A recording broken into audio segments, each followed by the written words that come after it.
Pais Admiráveis Educam pelo Exemplo, um livro de Chris Poli, capítulo 7, parte B.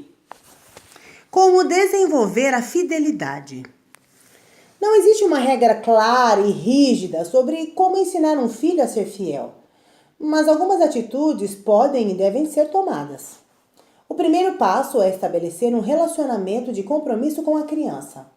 No trato cotidiano, o pai e a mãe devem sempre verbalizar que o filho pode confiar neles, por meio de mensagens como "nunca vamos mentir para você" ou "pode acreditar em nós, queremos sempre o seu bem porque amamos você". Sempre que houver oportunidade para transmitir esse tipo de segurança, deve-se aproveitá-la. Naturalmente, essas promessas precisam ser cumpridas na prática. Pois se você e seu cônjuge fizerem afirmações do gênero, mas não procederem conforme disseram, o que o seu filho enxergará é falta de sinceridade, o que o fará perder a confiança nos pais. E, em vez de reforçar, essa atitude vai prejudicar os laços de fidelidade entre vocês. Portanto, se prometeu, cumpra. A vida diária está repleta de exemplos de momentos em que a fidelidade será testada, a nossa e a dos outros para conosco. É importante que, como pais, gastemos tempo para refletir sobre as pequenas coisas, de forma a transmitir às crianças o valor da palavra compromissada. Já parou para pensar em quantas relações você é afetado, direta ou indiretamente, pela falta de fidelidade, honestidade, sinceridade e veracidade das pessoas? A falta de compromisso afeta a nossa rotina e é importante pontuar isso constantemente para as crianças. Um exemplo pessoal. Depois de algumas semanas de férias, voltei para casa com o propósito de resgatar velhos hábitos. Decidi fazer uma dieta, retornar às aulas de pilates, às sessões de drenagem linfática. A primeira atitude que tomei quando cheguei foi agendar uma hora com a minha massagista. Ela atende em minha casa e me programei para recebê-la no dia marcado. Faltando uma hora para chegar, recebi um torpedo no celular que dizia apenas: "Não poderei te atender hoje, amanhã eu te ligo". Ela não só descumpriu seu compromisso comigo, mas também não me ligou no dia seguinte.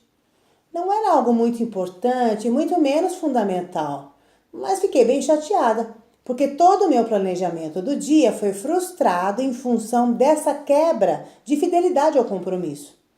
Imagino que minha massagista deve ter tido algum problema. O que me chateou não foi tanto ela ter sofrido um impedimento. Isso acontece com todos nós. Mas, acima de tudo, não ter cumprido com a palavra dada de me telefonar. Se um exemplo como esse acontecer com você, é uma excelente ocasião para mostrar ao seu filho os problemas gerados pelo descumprimento de um pacto de fidelidade, formal ou informal. Pode-se mostrar quanto isso prejudicou seu planejamento e explicar que isso abala a confiança da palavra da pessoa. Naturalmente, a lição deve vir acompanhada de uma aplicação para a vida da criança, do tipo: "Está vendo? Por isso é importante você sempre fazer o que diz e nunca faltar com a sinceridade". Como pai, algo que joga a seu favor é que os filhos têm a tendência natural de confiar em você. Faça um teste. Peça para o seu pequeno subir em um muro e se jogar em seus braços. Ele se lançará no vazio, porque confia plenamente que você vai segurá-lo. Se um dia, porém, acontece algo e você se distrai, ele cai no chão e a confiança é perdida. Isso não necessariamente é uma perda para a vida toda. A partir daí, é preciso restaurar o processo de confiabilidade por meio de um vínculo profundo de compromisso. Assim, da próxima vez que ele saltar do muro, mesmo que duvide que o pai vá segurá-lo, ele tentará novamente. Pais não são super-heróis e vão errar sempre. É importante que a criança entenda que sempre haverá falhas. Esse é o momento em que, como pais, devemos reconhecer nossos erros e lançar mão de uma eficiente ferramenta na restauração da confiança e da fidelidade perdidas: o pedido de perdão. Desculpar-se é uma atitude nobre. Representa descer do pedestal e deixar de lado a postura de que todos os pais e mães são perfeitos, que sabem tudo. Reconhecer as suas falhas incentiva seu filho a fazer o mesmo e estreita o elo de confiança. Um diálogo honesto, verdadeiro e baseado no reconhecimento do erro estabelece um relacionamento de fidelidade e compromisso. Admitir um erro no diálogo com a criança fortalece as sementes de sinceridade, honestidade e confiança, revigora o vínculo estabelecido entre pais e filhos e os aproxima. Quando eu era adolescente, forjei minha idade em um documento para assistir um filme no cinema. Eu poderia ter sido honesta, mas não fui. A honestidade sempre fez parte dos meus princípios, desde a minha infância, pois aprendi com os meus pais que deveria ser sincera em todos os meus atos. Voltei para casa arrependida. Chamei-os, contei a verdade, chorei e pedi perdão. Isso só aconteceu porque havia um pacto tácito de confiança entre nós desde pequena. Em vez de ser disciplinada, a minha atitude fortaleceu o nosso relacionamento.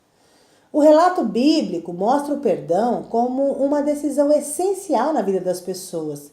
Jesus ratifica essa atitude em diferentes ocasiões, como quando o apóstolo Pedro lhe pergunta quantas vezes deveria perdoar alguém que fizesse algo contra ele. A resposta de Cristo o surpreende. Eu lhe digo, não até 7, mas até 70 vezes 7.